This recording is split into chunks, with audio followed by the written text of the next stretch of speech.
6. Today is a wondrous day. I am representing online classes of Standard 6. Your subject is English Grammar. Your second chapter is Types of Sentence. Type of sentence यानी कि वाक्यों के प्रकार. Sentences are classified according to the purpose of the speaker or writer. They can be broadly be divided into following a 5 type. यानी कि वाक्य जो है वो 5 भागों में डिवाइडेड किया गया है. सबसे पहले हमारा हो जाता है असर्टिव सेंटेंस. असर्टिव सेंटेंस मतलब साधारण वाक्य. उसके बाद हमारा नंबर 2 हो जाता है इंट्रोगेटिव सेंटेंस यानी कि प्रश्नसूचक वाक्य. नंबर 3 है हमारा इंपरेटिव सेंटेंस यानी कि आदेश सूचक वाक्य. 4th नंबर हमारा एक्सक्लेमेटरी सेंटेंस यानी कि विस्मय सूचक वाक्य. उसके बाद ऑप्टेटिव सेंटेंस यानी कि इच्छा सूचक वाक्य. ठीक है. अब सबसे पहले हम पढ़ेंगे असर्टिव सेंटेंस के बारे में. A assertive sentence which make a sentence और the assertion is called an assertive sentence. यानी कि वे वाक्य जो कथन करते हैं यानी कि कहते हैं या सूचना देते हैं, वैसे वाक्य को हम असर्टिव सेंटेंस कहते हैं.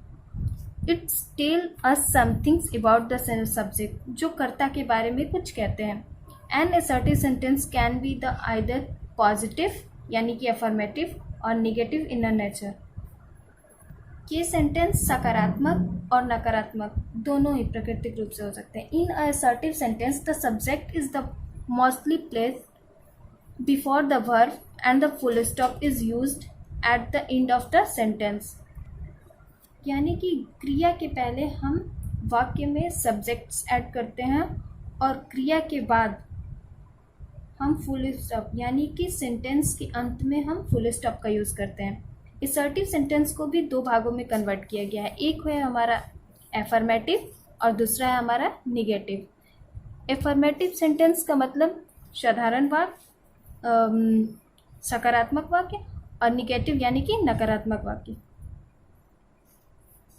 माई elder brother lives in Mumbai यानी कि मेरा बड़ा भाई दिल्ली में रहता है. We should not tease a animals, हमें जानवरों को छेड़ना नहीं चाहिए. Look at your note. No and not are always used after a helping verb. यानी कि नो और नॉट का यूज हमेशा हेल्पिंग वर्ब के बाद किया जाता है. Number B negative sentence. An interrogative sentence is used to ask a questions and the interrogative sentence can started into 2 ways. वे वाक्य जिसमें कि हम किसी से प्रश्न पूछते हैं, ऐसा वाक्य जिससे प्रतीत हो कि हम किसी से कुछ पूछ रहे हैं, उसे हम प्रश्नवाचक वाक्य कहते हैं, प्रश्नसूचक. And the interrogative sentence can started into 2 way. Interrogative sentence जो है वो 2 तरीके से स्टार्ट. सबसे पहले the answer to this questions can be given in yes और नो विथ अ हेल्प, सहायक क्रिया के साथ.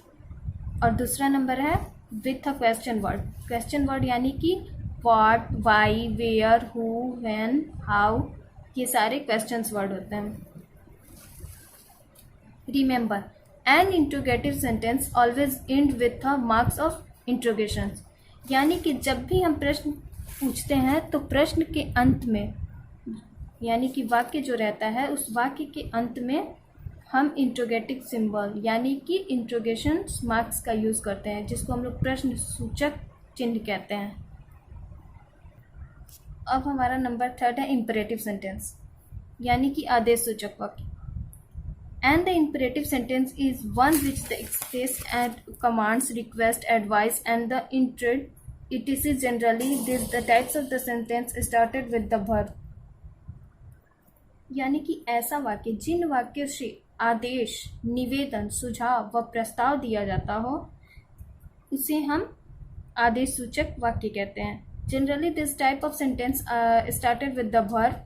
अक्सर ये जो वाक्य होते हैं verb से स्टार्ट होते हैं. However, if it is the request and the intent, as in the example of 1.5 below, in the kindly, please is the used before the verb. यानी कि काइंडली बिफोर ये जितने भी इम्परेटिव वर्ड्स हैं इन सब का यूज़ वर्ब के पहले होता है। A full stop is a put at the end of imperative sentence, और इम्परेटिव सेंटेंस के अंत में हम फुल स्टॉप का यूज़ करते हैं। The subject you is absent implied in this type of sentence. इस प्रकार के वाक्यों में, यानी कि इम्परेटिव जो सेंटेंस होते हैं, इस प्रकार के वाक्यों में मुख्य क्रिया पहले प्रयोग की जाती है तथा जो यू शब्द होता है, यू शब्द यह छिपा रहता है। नंबर डी, एक्सक्लेमेटरी सेंटेंस यानी कि विस्मयसूचक वाक्य। And the exclamatory sentence express a strong और the sudden emotions and the feeling. यानी कि जिन वाक्यों में हृदय की गंभीरता और भावनाएं और उदारता प्रकट होती है, उससे यानी कि मन की जो भावनाएं होती हैं, फीलिंग, उसे हम विस्मय सूचक यानी कि एक्सक्लेमेटरी सेंटेंस कहते हैं। How beautiful the run is. Number 5, optative sentence and the optative sentence express a pray or the wish. In this the sentence also the subject you is absent. ऐसे वाक्य जिनमें की प्रार्थनाएं, इच्छाएं प्रतीत होती हो, उसे हम ऑप्टेटिव सेंटेंस यानी कि इच्छा सूचक वाक्य कहते हैं। इस वाक्य में अक्सर यू जो होता है वो absent रहता है। ये read the following example, may her shawl rest in peace. Note, generally and the optative sentences start with the may and the marks of exclamation is the put at the end.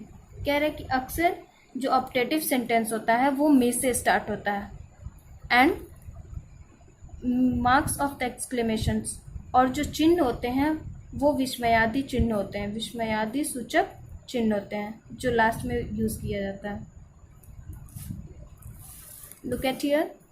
Tick and write the correct options in the following sentence. Sentence can broadly be divided into type. Sentence कितने प्रकार से बांटे गए हैं? तो हमने यहाँ पढ़ा है कि they can broadly be divided into following 5 types. हमने यहाँ फिल कर दिया 5. Number 2, in an sentence the subject is the mostly placed before the verb. यहाँ हो गया assertive. Number 3,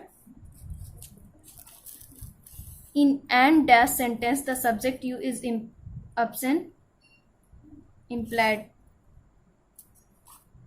imperative sentence. Is that clear? Thank you.